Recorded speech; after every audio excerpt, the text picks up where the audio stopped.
Siamo con Sergio Silva, allenatore del Follonica. Allora, non sono bastati 50 minuti per spezzare questo equilibrio che, a dire la verità, è anche in classifica.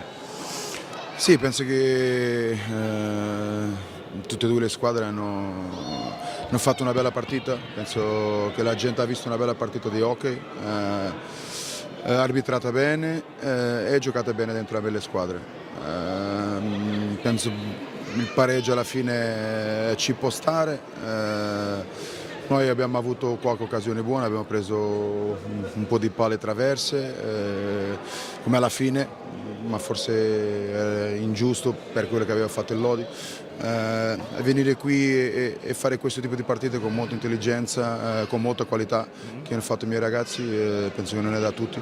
I complimenti a loro. Ecco, un risultato si può dire che forse è più utile al Follonica, che aveva fatto 2 sconfitte un po' inattese in trasferta, ed era importante venire qui a Lodi e non perdere. Noi siamo venuti qui per vincere, Sì.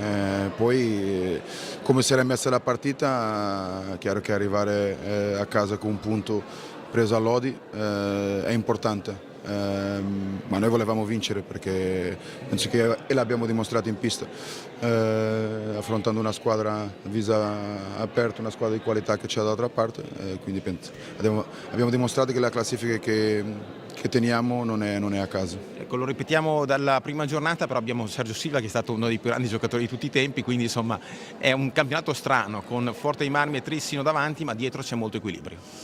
Sì, io penso che sulla carta all'inizio tutti davano quelle due come le più forti, le stanno dimostrando. Penso che sono due squadre formate per vincere, professionista a tutti gli effetti, cosa che io non posso dire della mia, per esempio, che ho 7 ragazzi che lavorano, e quindi essere lì dietro a loro, in mezzo a questo gruppo di altre 3 o 4 squadre, in questo momento è il nostro posto. Poi fare bene vuol dire magari arrivare terzo, perdere qualche partita o qualche punto per strada, magari arrivi quarto, quinto, sesto.